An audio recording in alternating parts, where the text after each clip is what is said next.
नमस्कार. मी भाऊ तोरसेकर. तुम्ही बघत आहात प्रतिपक्ष. मित्रांनो, तसा युद्धविराम घोषित झालेला असला तरी युद्ध संपलं असं नाहीये. आणि युद्धविराम याचा अर्थच तो असतो की युद्ध संपलेलं नाही. कारण ज्या कारणास्तव एक सशस्त्र संघर्ष सुरू होतो ते कारण संपलेलं नाही असा त्याचा अर्थ असतो. आणि म्हणूनच सगळ्यांना पाकिस्तान पासून भारतापर्यंत सगळ्यांच्या मनामध्ये आशंका आहे की परत कधी ठिणगी पडेल. अर्थात अशा वेळेला एक गोष्ट असते की ज्यांनी मार खाल्लेला असतो त्यांना परत युद्ध होऊ नये असं वाटतं. कारण ते आपल्या जखमा चाटत असतात, आपल्या जखमांवर मलमपट्टी करत असतात आणि पुन्हा एकदा लढण्याची हिंमत जमा करण्यासाठी सारवासारव करत असतात, जमवाजमव करत असतात. आणि ज्याला जराही नुकसान झालेलं नसतं, खरचटलेलं सुद्धा नसतं, आणि जो एक प्रकारे युद्धविरामाच्या आधी वरचढ परिस्थितीमध्ये असतो त्याला खरं तर युद्धविरामाची गरज नसते. जी काय संधी आहे त्याच्यात समोरच्याला चारी मुंड्या चित करून टाकायची धमक सुद्धा ज्याच्यात असते. तो जेव्हा थांबतो तेव्हा एक गोष्ट लक्षात घ्यायची असते की समोरचा आपल्यावर उपकार करतोय, आपल्याला परत एक जीवदान देतोय, सर्वायवलची संधी देतोय. हे जर जखमी झालेला, जायबंदी झालेला ओळखत नसेल तर मग त्याचा मोक्ष ठरलेला असतो. मित्र, त्याचा कपाळ मोक्ष ठरलेला असतो. आपण युद्धविराम केला ही वस्तुस्थिती आहे, पण एक गोष्ट विसरायची नाही. हा युद्धविराम करताना गयावया पाकिस्तान करत होता. अगदी अमेरिकेच्या अध्यक्ष ट्रम्प यांच्या पायावर लोळण घेऊन करू, कसंही करून थांबवा, कसंही करून थांबवा. तेव्हा ट्रम्प यांनी भारताकडे, मोदींकडे आग्रह धरला तेव्हा पाकिस्तानने पाय धरावेत ही भारताकडूनची अपेक्षा पाकिस्तानने मंजूर केली आणि त्यांच्या डीजीएमओचा फोन परत परत येत राहिला. म्हणून बोलणं झालं आणि युद्धविराम झालेला आहे. ऑपरेशन थांबलेलं आहे, ऑपरेशन संपलेलं नाही. पण ते कुत्र्याचं शेपूट सरळ होत नसतं. किंबहुना अनेकदा हे लोक मृत्यूला आमंत्रण देत असतात. मी अनेकदा ते उदाहरण देतो की जेव्हा कृष्ण शिष्टाई करायला जात होता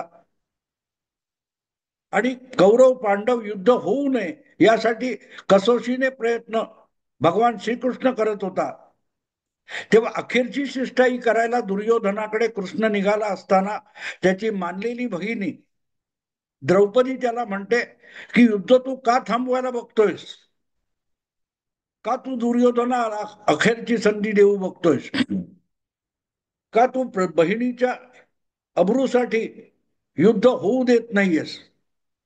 तेव्हा कृष्ण तिला सांगतो, ते उत्तर फार महत्वाचं असतं, मी वारंवार त्याचं उदाहरण देतो. तो सांगतो, मला कितीही युद्ध थांबवायचं असलं तरी माझ्या बुद्धीपेक्षा माझा दुर्योधनाच्या मूर्खपणावर विश्वास आहे, तो युद्ध टाळू देणार नाही. आणि नेमकी तीच गोष्ट पाकिस्तानच्या बाबतीत खरी आहे. पाकिस्तानला किंवा पाकिस्तानच्या राज्यकर्ते, सेना आणि तिथले दहशतवादी यांच्या मूर्खपणावर मोदी सरकारचा पूर्णपणे विश्वास आहे. त्यांच्या हिमतीवर, त्यांच्या विनाशक प्रवृत्तीवर नाही, इतका त्यांच्या मूर्खपणावर मोदी सरकारचा विश्वास आहे. आणि त्यामुळेच युद्धविरामाला मान्यता देण्यात आली. कारण खात्री होती, मोदींनाही खात्री होती की पाकिस्तान आणि तिथले सगळे लोक, सगळे म्हणजे जे राज्यकर्ते आहेत, तिथली सेना आहे, तिथले अगदी आपण काय तो अल्लाह आपल्या पाठीशी आहे म्हणून फुरफुरणारे लोक आहेत, या सगळ्यांना मूर्खपणापासून सुटका नाहीये. आणि त्यामुळे ते असा मूर्खपणा करतील की त्यांच्यावर परत एकदा हल्ला करावा लागेल आणि त्यांना इतकं बेजार करावं लागेल किंवा केलं जाईल की ते परत 15-20 वर्ष तरी उठून आपल्या पायावर उभे राहू शकणार नाही. आणि ती वेळ येणार आहे. याविषयी मोदींच्या मनात 15-20 दिवसापूर्वी 10 मे, 11 मे, 12 मेला शंका नव्हती. आणि त्याचीच पावती आता पाकिस्तानमधून आलेली आहे. त्याची पावती आलेली आहे पाकिस्तानमधून. मध्यंतरी कराचीमध्ये, त्याच्यानंतर लाहोरमध्ये आणि आता गुजरनवालामध्ये जे सगळ्या दहशतवादी गटांची संमेलनं झाली, या संमेलनातून या लोकांनी एक प्रकारे ऑपरेशन सिंदूरचा दुसरा पार्ट करा असं आमंत्रणच भारताला दिलेलं आहे. आमंत्रण दिलं, याला आमंत्रण म्हणतात मित्र. ज्या वेळेला भारताची कारवाई सुरू झाली 6-7 तारीखला, सगळ्यात पहिलं आपली क्षेपणास्त्र आणि ड्रोन जाऊन धडकले ते जैश ए मोहम्मद, लष्कर ए तैयबा, जमात उद दावा यांचे जे काही अड्डे आहेत, जिथे जिहादी तयार केले जातात, प्रशिक्षित केले जातात, तिथे आपली अस्त्र आणि शस्त्र जाऊन धडकली आणि यांचे जवळजवळ 100पेक्षा अधिक दहशतवादी मारले गेले. त्यानंतर ही मंडळी जी बिळात जाऊन लपून बसलेली आहेत किंवा ऑपरेशन सिंदूरची तयारी होते याचा सुगावा लागल्यानंतर हे सगळे जिहादींचे म्होरके कुठल्या ना कुठल्या बिळात जाऊन बसले होते. आणि जिहादी संघटना कशाला, पाकिस्तानी सेनेचा प्रमुख, आता ज्याला पराभवासाठी फील्ड मार्शल ही पदवी देण्यात आली, तो आसिफ मुनीर सुद्धा लष्कराच्या मुख्यालयात एका तळघरात बंकरमध्ये लपून बसला होता आणि युद्धविराम होईपर्यंत बाहेर आलेला नव्हता. आता हे सगळे उंदीर हळूहळू करत बिळातून बाहेर आलेत आणि परत तीच भाषा बोलतायत, ज्या भाषेमुळे अनेक माथे फिरू हिंसाचाराला प्रवृत्त होतात, भारताच्या हद्दीत येतात आणि नको नको ते उद्योग करतात. त्याची मोठी किंमत काल परवा पाकिस्तानला मोजावी लागलेली आहे. ज्या दहशतवाद्यांना पाकिस्तान आश्रय देतो आणि मग त्यांच्यावर कारवाई न केल्यास भारताने कारवाई करायची म्हटल्यानंतर आपल्याकडे लष्करी बळ इतकं आहे, पाकिस्तानी सेना पाकिस्तानच्या हद्दी राखायला समर्थ आहे, आमच्याकडे अणुवस्त्र आहेत, अशा धमक्या देणारा पाकिस्तान हा आज लढाऊ विमान उडवण्याच्या परिस्थितीत सुद्धा राहिलेला नाही. इतकी वाईट परिस्थिती आहे की कराचीचं व्यापारी शहर किंवा आर्थिक राजधानी मानल्या जाणाऱ्या कराची या महानगराच्या आंतरराष्ट्रीय विमानतळावर टॉयलेटमध्ये सुद्धा पाणी उरलेलं नाही. चूळ भरायला किंवा जी काही विसर्जन झालेलं असतं ते फ्लश करायला पाणी नाहीये. मशिदीत नमाज करायला जात आहेत, त्यांच्यासाठी वजू करायला, हातपाय धुवायला पाणी नाहीये. आणि अशा परिस्थितीमध्ये हे मुजोर पाकिस्तानी सेनाधिकारी स्वतःचे हुद्दे वाढवून घेत आहेत आणि त्यांनी पोचलेले तोयबा आणि जैशवाले जिहादी हे एक संमेलन घेतात आणि मोदीला धमकी देतात. तो कोण तल्ला नावाचा शहीद हफीजचा मुलगा आहे किंवा कोण सैफुल्ला नावाचा भाऊ किंवा उजवा हात डावा हात आहे, ते संमेलन घेऊन धमक्या देतात. पण तुम्ही जेव्हा अशा धमक्या देता तेव्हा एक गोष्ट स्पष्ट होते की मोदी हा तर तुमच्या समोर हत्यार घेऊन उभा नव्हता, तुमच्यावर चाल काढून आला नव्हता. पण मोदीची ताकद इतकी आहे की तुमच्या घरात घुसून तो मारू शकतो, इतकी त्याची फौज सज्ज आहे. आणि घरात घुसायची सुद्धा गरज नाही.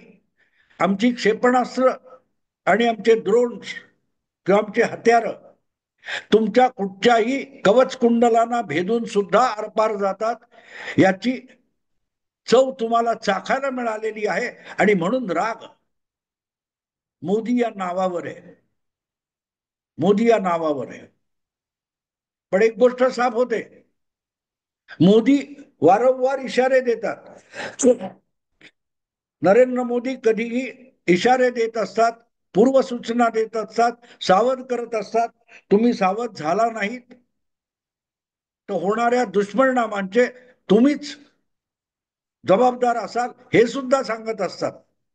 ते अमेरिकेमध्ये किंवा मला वाटते आपल्याकडे सुद्धा एखाद्या व्यक्तीला अटक केल्यानंतर त्याची जाब जबानी घेतली जाते, तेव्हा त्याचे अधिकार सांगितले जातात. त्यात स्पष्टपणे सांगितलेलं असतं की तू जी जबानी देशील, जे बोलशील, ते कोर्टामध्ये तुझ्या विरुद्ध सुद्धा वापरलं जाऊ शकतो. किंवा अमेरिकेमध्ये तर सांगतात की तुला न बोल आपलं मत किंवा आपली जबानी देण्याचा सुद्धा अधिकार आहे. काहीतरी 5th अमेंडमेंट वगैरे असं म्हणतात. अमेरिकेची 5वी घटना दुरुस्ती जी आहे ती कुठल्याही व्यक्तीला इच्छेविरुद्ध काहीही कबूल करण्यास प्रतिबंध घालणारी आहे. म्हणून तिथले अनेक गुन्हेगार 5व्या घटना दुरुस्तीचा आधार घेत असतात. पण हा अधिकार त्याला आहे हे सावधान करण्यासाठी सांगितलं जातं. तसंच नरेंद्र मोदी किंवा भारत सरकार पाकिस्तानला आणि पाकिस्तानच्या अतिरेक्यांसकट सगळ्यांना युद्ध ज्वर चढलेल्या लोकांना सतत इशारे देत असतात की बाबांनो, तुम्ही जे कृत्य करताय त्याचे परिणाम तुमच्या विरुद्ध घातक होऊ शकतात, तेव्हा सावध व्हा, अन्यथा तुमच्यावर कठोर कारवाई करावी लागेल.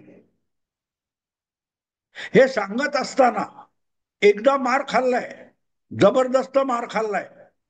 हवाई तळ उद्ध्वस्त झालेत, सगळे जिहादी अड्डे पाकिस्तानच्या भूमीत असून सुद्धा उद्ध्वस्त झालेत आणि मागे पळून जायला जागा नाहीये. कारण तिकडून तालिबान आणि इकडून बलूच तुम्हाला सतत ठोकून काढतायत. पण खुमखुमी असते ना, निर्बुद्ध माणूस हा एखाद्या मोडतोड झालेल्या यंत्रासारखा असतो. त्याला थोडी इंधन मिळालं किंवा ऊर्जा मिळाली की ते खडखडत चालू होतं. पण ते ज्यासाठी बनवलेलं असतं त्यासाठी ते काम करू शकत नसतं, ते निरुपयोगी असतं. खडखड करून ते आपलीच अधिक मोडतोड करून घेतं. कारण यंत्राकडे स्वतःची बुद्धी नसते, तारतम्य नसतं, विवेक बुद्धी नसते. त्याला कुठूनही ऊर्जा मिळाली की त्यानुसार ते चालू होतं. पण स्वतःच अधिक नुकसान करून घेतं. आणि हे जिहादी असोत किंवा पाकिस्तानी सेना असो, पाकिस्तानी राज्यकर्ते असो, ते सगळेच एक प्रकारे निर्बुद्ध आहेत.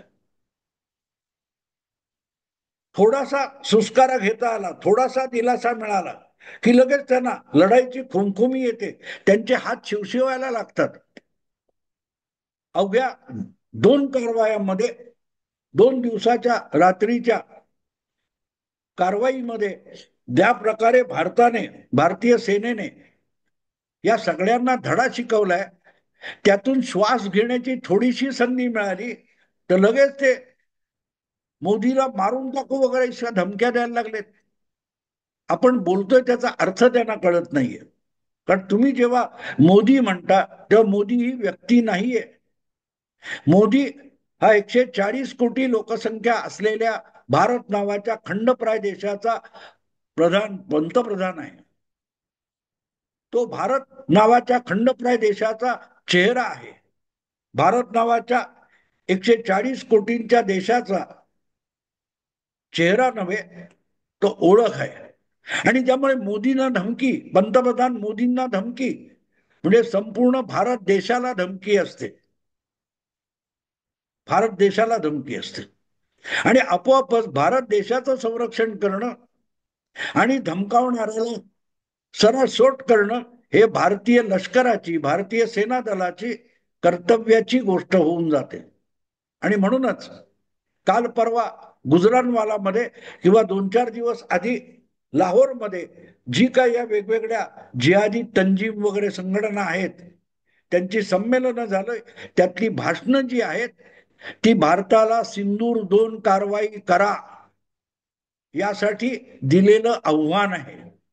आमंत्रण आहे आणि भारतीय सेना असली आमंत्रण मोठ्या राजी खुशीने स्वीकारत असते. आणि एक गोष्ट लक्षात ठेवा, तुमच्याकडे कुठची फौज आहे, तुमच्याकडे कुठची शस्त्रास्त्र आहेत, तुमच्याकडे कुठच्या बचाव यंत्रणा आहेत, हे आता गुपित राहिलेलं नाही. ती सगळी अस्त्र शस्त्र किंवा बचाव यंत्रणा भेदून तुमच्यापर्यंत कसं पोहोचायचं याचं व्यवहारिक आणि प्रात्यक्षिक उदाहरण 6-7 मे आणि 9-10 मे या 2 कारवायांमध्ये भारताला ते गुपित उलगडलेलं आहे. दहशतवादी अड्ड्यांवरचे हल्ले आणि पाकिस्तानी लष्करी तळावरचे हल्ले, पाकिस्तानी एअर डिफेन्सच्या विरोधात इतकी सहजगत्या केलेली कारवाई आणि आपलं कुठलंही प्रयोग आणि अस्त्रशस्त्र निरुपयोगी नसल्याची पावती या 2 दिवसाच्या कारवाईत मिळाली आहे. ती फक्त भारताला मिळालेली नाही, जगाला मिळाली आहे. आणि म्हणून सगळं जग हादरलेलं आहे.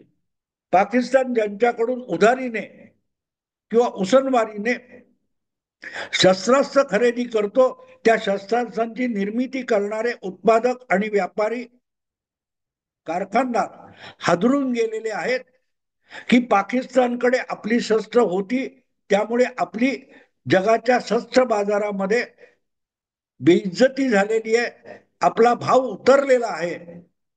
पण ती फडतूस शस्त्र आपल्या हाती आहेत म्हणून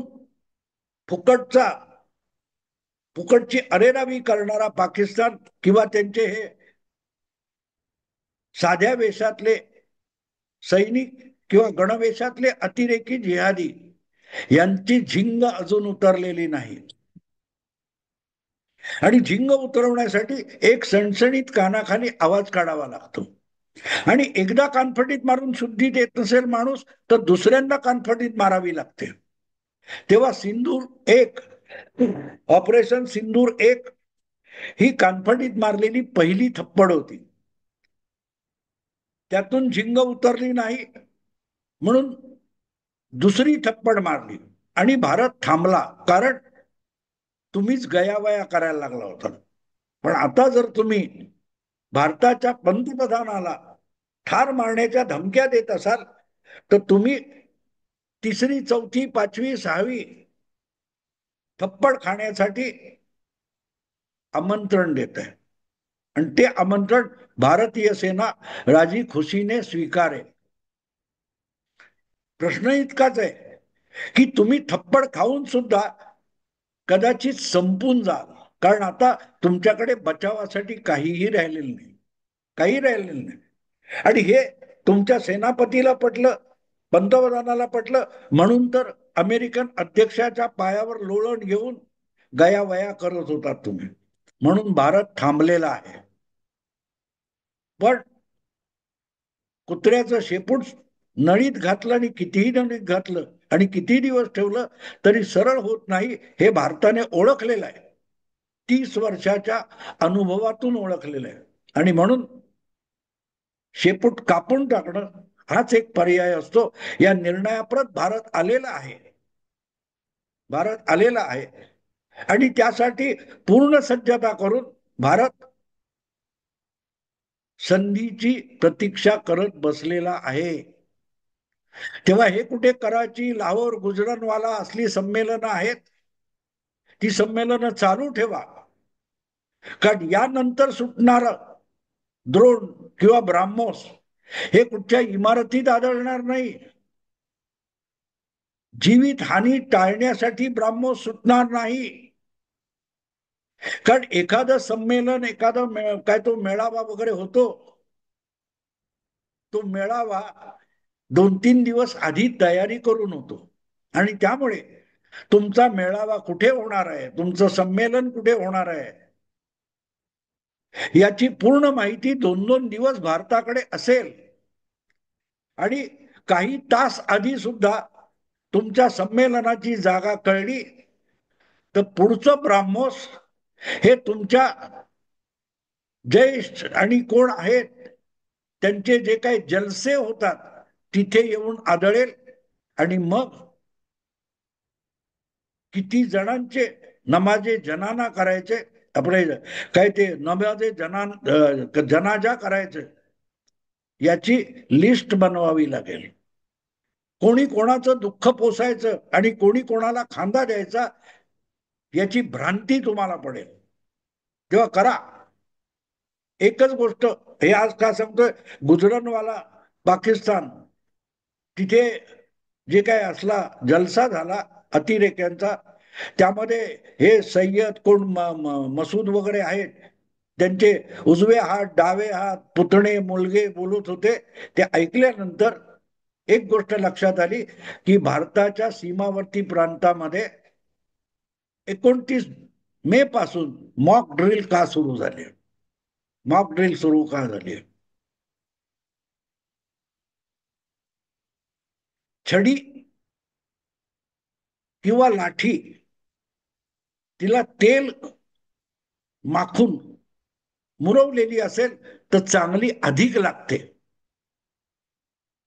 मॉक ड्रिल किंवा ही सगळी तयारी त्यासाठी आहे. तेव्हा ज्यांनी आमंत्रण दिलंय त्यांनी सुद्धा मार खाण्यासाठी सज्ज राहावं. कारण लढण्यासाठी पाकिस्तान आता सज्जता करूही शकत नाही, ही जगाने स्वीकारलेली वस्तुस्थिती आहे. आणि म्हणूनच जगातून पाकिस्तान हा अणुसज्ज देश आहे ही भाषा कोणीही बोलेनासा झालाय. खुद्द पाकिस्तान सुद्धा रडत मरत जे काय बोलतो त्यामध्ये आमच्याकडे अण्वस्त्र आहेत, अणुबॉम्ब आहेत, हे बोलायचं पाकिस्तानचे सगळे लोक विसरून गेलेले. असो मित्रांनो, बघू पुढच्या 2-4 दिवसात काय होतं. ऑपरेशन सिंदूर पार्ट 2 लवकरच येतोय. मित्रांनो, आता इथेच थांबतो. आवडलं लाईक करा, शेअर करा आणि प्रतिपक्षाला सबस्क्राईब करा. नमस्कार.